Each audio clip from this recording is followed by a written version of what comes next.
On termine cette édition en beauté puisqu'on va parler d'égalité des chances dans la tech. Et ça, c'est grâce à Chloé Sebag, qui est porte-parole de Diversity Days. Bonjour Chloé. Bonjour Delphine. Merci beaucoup d'être avec nous pour terminer cette édition.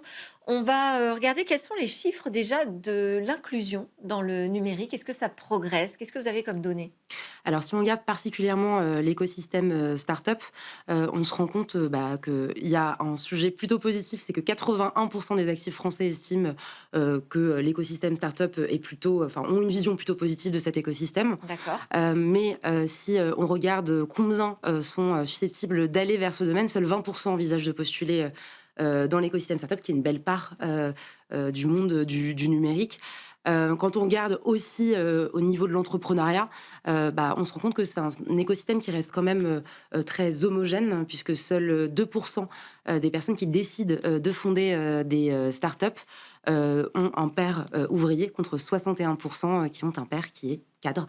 Donc voilà, il y a des choses encore à changer, une question de code à transformer, à acquérir.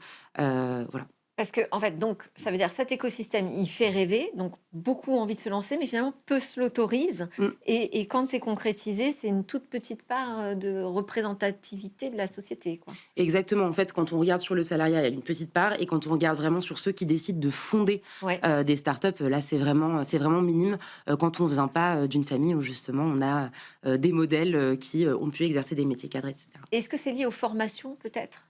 Alors, il y a une dimension formation, mais il y a aussi une dimension autocensure et une dimension réseau. Parce que Ouais. quand on a justement des profils qui travaillent dans le numérique autour de soi, évidemment, ça change tout, on a de l'intérêt pour ces métiers. Mais quand on n'a pas ce type de profil autour de soi, c'est un petit peu plus compliqué de comprendre exactement ce que c'est. Et nous, au sein de l'association, c'est ce qu'on essaye justement de pallier, à la fois côté demandeurs d'emploi, avec des programmes qui permettent de découvrir les métiers du numérique et de lever les obstacles qu'on peut avoir en ne comprenant pas forcément ce que sont ces métiers, parce qu'il y en a plein, hein, c'est une jungle. Ouais. Et puis, pour ce qui concerne l'entrepreneuriat, on a aussi différents programmes qui nous permettent d'aller voir comment on va pouvoir communiquer, comment on va pouvoir avoir une stratégie et comment on va pouvoir construire un réseau, ce qui est absolument essentiel quand on entreprend. Eh ben, parce qu'on en reçoit régulièrement, grâce à vous d'ailleurs, hein, des jeunes pousses qui se lancent et qui ne s'étaient pas forcément autorisés à le faire au début et qui sont accompagnés par vos programmes. Comment est-ce qu'on fait pour y postuler et quels sont les grands rendez-vous que vous pouvez donner là pour 2026 déjà? Alors justement, on est en train de réformer nos programmes, donc il y a des Ok. dates, il va falloir, enfin je vous conseille, si vous voulez suivre, de vous abonner à la newsletter de l'association. Il y a toutes les opportunités qui sont présentes, c'est évidemment des programmes qui sont gratuits.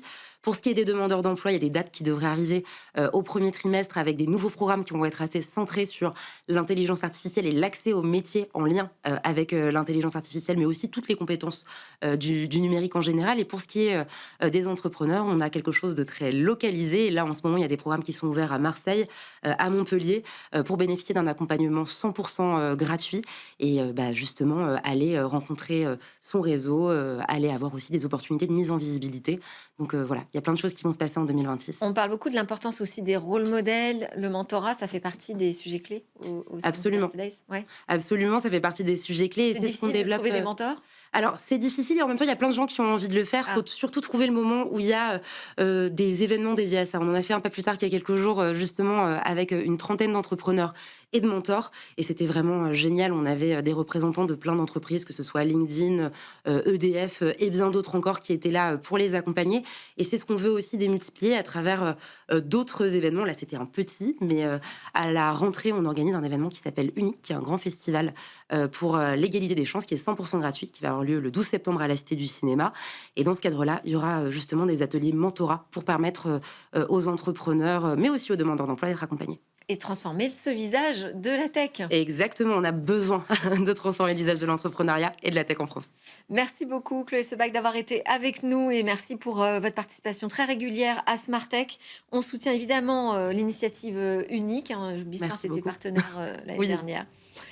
Chloé Sebag, je rappelle, vous êtes la porte-parole de Diversity Days. Merci à vous de nous avoir suivis. C'était Smart Tech avec une dernière édition toute fraîche sortie avant les fêtes de fin d'année. Une émission qui a été préparée avec moi par Émilie Roche, à la réalisation les équipes de Bismart. Merci à tous pour le travail que vous fournissez à mes côtés. Je vous donne rendez-vous donc à très bientôt en 2026 pour de nouvelles discussions sur la tech.